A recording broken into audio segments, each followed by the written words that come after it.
Reports are stating that it is all about quality rather than quantity in the January transfer window, and Antonio Conte wants a new centre-back, a midfielder and an attacker.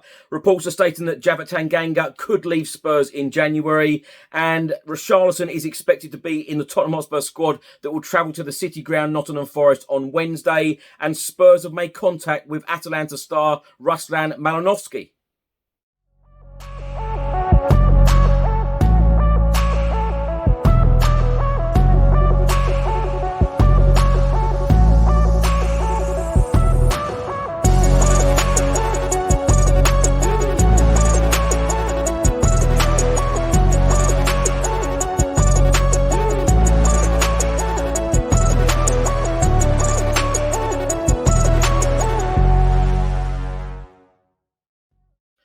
Welcome back to the channel. Hope you're all keeping well. This is another edition of Tottenham News, where I'll be going through all of the latest Spurs news, rumours and reports. If you're watching this on YouTube, please do hit that subscribe button, like and share, and also comment below, giving me your thoughts on everything discussed in today's edition. And if you're listening to this on an audio platform, please do hit that follow button and leave a review if you can. Let's start by talking about a report from the Times newspaper. They are stating it is all about quality rather than quantity in the January transfer window for boss Antonio Conte and Tottenham Hotspur Football Club. Conte apparently wants players that will improve the starting 11. He wants a new centre-back, a midfielder, an attacker, all in the January transfer window. The Times have also stated that Spurs could revisit a move for Anthony Gordon. Of course, they missed out on him in the last transfer window. He is rated at £60 million. The Times newspaper are also stating Antonio Conte is keen on players Mohamed Simakan, Alessandro Bastoni and Weston McKennie ahead of the January window. Tottenham Hotspur assistant coach Christian Stellini talking in the press conference ahead of the Nottingham Forest game in the Carabao Cup on Wednesday, talking about Jed Spence. He said he needs time to adapt.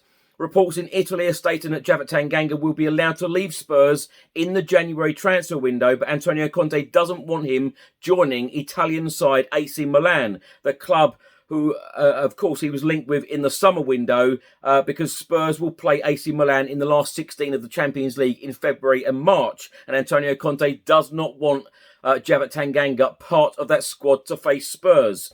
Reports in Italy are also stating that Spurs and Chelsea are keeping tabs on Inter right-back Denzel Dumfries. It has been officially announced that the 2023-2024 Premier League season will kick off on the 12th of August 2023 and will end on the 19th of May 2024. Football.London have stated that Richarlison is expected to be in the Tottenham Hotspur squad that will travel to the City ground to face Nottingham Forest in the Carabao Cup third round on Wednesday evening. Reports in Italy are stating that Tottenham have made contact with Atalanta star Ruslan Malinovsky as they want to sign him in the January transfer window. Reports in Argentina have stated that Giovanni Lo Celso will miss the World Cup as he needs surgery. Liverpool boss Jurgen Klopp has been talking about Tottenham Hotspur and South Korean star Heung-min Son and has said, "One of the biggest mistakes in my life was that I didn't sign him. He is an outstanding player, world class, one of the best in the world." Pierre-Emile Højbjerg has just been named in the Denmark squad for the World Cup in Qatar. Reports in Portugal are stating that Spurs are interested in signing Marcus Edwards from Sporting in the January transfer window. It has been announced that Richarlison will wear the number 9 shirt for Brazil at the World Cup in Qatar. Emerson Royal, on not making the Brazilian squad, wrote the following on Instagram: "My dream continues. I understand and respect all of the decisions, and I'll be there cheering a great friend on, and above all, our country." Now, my thoughts on these stories in this episode. Let's start by talking about the Times report stating that it is all about quality rather than quantity. It has to be. It has to be about quality in this January transfer window. Now, full respect and big up Tottenham Hotspur and the board in the last January window. Benton, Kurt and Kulusevski, they turned our season around last season. And let's be very frank and honest about it. Without those two, we probably wouldn't have got top 4 last season. Fabio Paratici went back to his old club, Juventus. A lot of people said that these were 2 Juventus rejects. they've turned out to be real quality players. Of course, when Kulusevski has been out of the team this season, we've really missed him. Bentancur alongside Højbjerg has probably been our best player, our standout performer so far this season. So if we can have another January transfer window, of course, 2 signings in the last January window, even if it was 2 this January coming up, of real quality, players to walk straight into this team, it will certainly make the difference.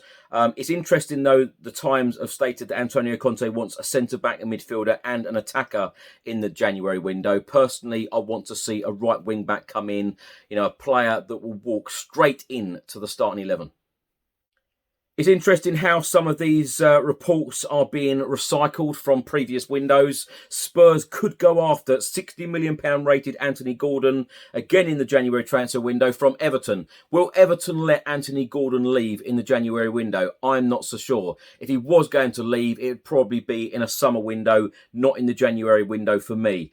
Javatan Ganga apparently will be allowed to leave Spurs in January. That doesn't surprise me at all. He hasn't had any game time. I don't think he's got a future under Antonio Conte, and I must say I am was very surprised that he didn't leave in the summer window. Of course, AC Milan were talking to him. They were interested. It doesn't look like he's going to be joining AC Milan because Antonio Conte apparently doesn't want him to, because we'll be playing them in the Champions League last 16. That'll be interesting, but as far as someone like Javatan Ganga goes, I think it's probably going to be a good move for Spurs to get the money in for him, and a good move for the player, because I just don't think he's going to get any game time under Conte.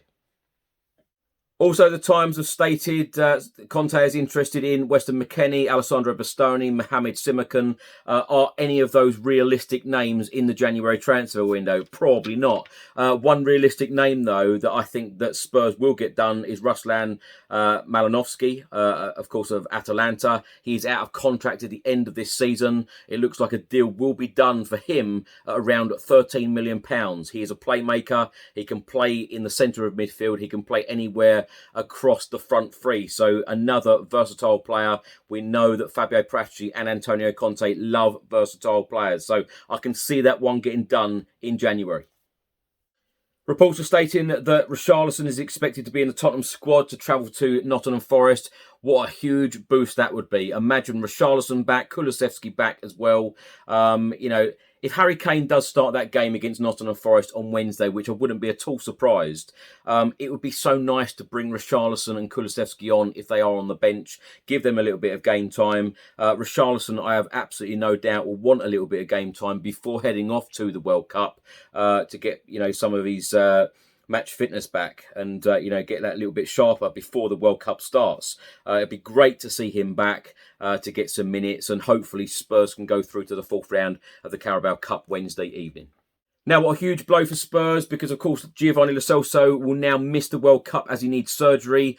We've got a lot of injuries at the moment at Tottenham. But then again, we've got a lot of injuries with players that are Spurs players, but out on loan at the moment. Troy Parrott is out at the moment for Preston. Harry Winks, of course, hasn't kicked a ball for Sampdoria, so far this season since joining them on loan. Giovanni Lo Celso now needs surgery. Players like Harry Winks and Giovanni Lo Celso, putting them in the shop window for a team to try and buy them, and then they're being out injured. It is extremely frustrating for both Tottenham Hotspur and the players themselves. Lo Celso must be absolutely gutted missing the World Cup. And of course, that is the biggest shop window a player could be in. So it's a big blow to the football club as well. Thanks for watching and thanks for listening. If you're watching on YouTube, please do hit that subscribe button, like, share and comment below. And if you're listening to this on an audio platform, please do hit that follow button and leave a review if you can. Enjoy the rest of your week and I'll see you on the next one. Until then, come on you Spurs.